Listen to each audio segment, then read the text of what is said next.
Hello everyone. তো যাচ্ছি আমি এখন মুনমুনের ঘরে অফিস থেকে আজকে জলদি বেরিয়েছে, বাইরের আলো দেখেই বুঝতেই পারছো নিশ্চয়ই। আর গিফট এদিকে নিয়ে নিয়েছি, দুজনেরই গিফট আছে, আমি আর রেনু একসাথেই যাব। আর এই দেখো পাহাড়ের ভিউটা কি সুন্দর লাগছে না এখান থেকে দেখে।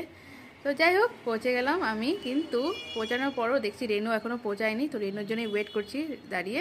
তো এই করতে করতে রেনুও পৌঁছে গেল। তো চলো একসাথেই ঢুকবো এখন মুনমুনের ঘরে। এই দেখো কার সাথে দেখা হলো, রেনু। রেনু ম্যাডাম আছি হো। তো চলো ওখানে গিয়ে দেখা হবে। আর একদম এন্ট্রেন্সে এই যে পোস্টার বাবুর বার্থডের মাহির। তো চলো ভিতরে যাই।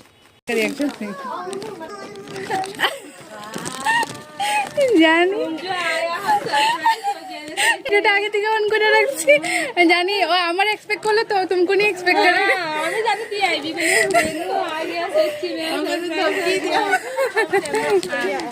কে छोड़ के आया है फ्रेंड আছে চল যাইবো গা কারণ দিয়া দিছি পুস্কা কই পুষ্কা আর জানোস না রে কি শরীর খারাপ সর্দি আছে মাদের तो कब का बना लिया तुम आया इतना साल बाद अरे यार तुम लोग लोग ना आइए हम लोग বাবু হ্যাপি বার্থডে।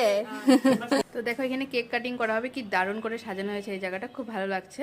আর 5টার সময় কেক কাটার কথা ছিল, কিন্তু জানোই দেরি তো হবেই, সব জায়গাতেই হয়। আর গেটটা কিন্তু খুব দারুণ লাগছে তাই না। আর এই জায়গাটাতে খাওয়া দাওয়ার অ্যারেঞ্জমেন্ট করবে। আর এই হচ্ছে মুনমুনে বড় দিদি, বাবুকে সামলাচ্ছে, কান্না করছে। Birthday boy, happy birthday. শরীর ভালো না, বার্থডে বয়। তো যারা জানো না তাদের জন্য আবার বলে দিচ্ছি, মুনমুন আর রেনুকেও এই ব্লগে প্রথমবার দেখিয়েছি। মুনের সাথে আগেও শেয়ার করেছি ব্লগ, আমরা সবাই কলেজ ফ্রেন্ড। তো এই হচ্ছে সুন্দর কেক, মাহিরের বার্থডে মানে মুনমুনের ছেলের বার্থডে। আর হলো এই যে ওর ফার্স্ট বার্থডে ট্যাগ। আর এই যে সবাই এখন মানে চেষ্টা করছে ওকে মানে হাসি খুশি রাখার। সেকেন্ড আইটেমে ও অলরেডি কান্নাকাটি করে চলে গেছিলো নিয়ে, কারণ কান্নাকাটি করলে তো ভালো লাগবে না।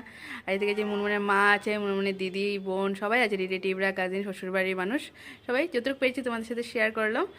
আর তো বাকি এখানে স্প্রেটে করা হচ্ছে। আর এখন ও কিন্তু শান্তই আছে, দেখো।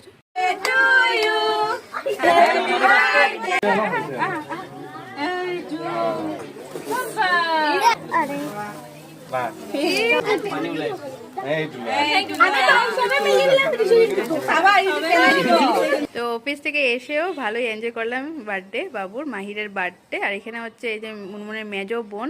তখন আমরা বেরিয়ে যাবো, রেনুর খাওয়া দাওয়া হয়ে গেছে। আর আমি তো ফ্রাইডে আজকে পিওর ভেজ, তার জন্য কোল্ড ড্রিঙ্কস এগুলো খেয়েছি। আর এই যে মুনমুনের হাজব্যান্ড, ওই নাকি সব বানিয়েছে, মুনমুন বলছিল। ওরা জাস্ট অল্প একটু হেল্প করে দিয়েছে কাটাকুটি এগুলোতে, এক্সপার্ট একদম। তো এখন বেরিয়ে যাচ্ছি। আর রেনুরও জলদি লেগেছে, ওর চেম্বার যেতে হবে। আর আমি তো ঘরেই যাচ্ছি। তো নেক্সট ব্লগে আবার দেখা হচ্ছে, চলো টাটা।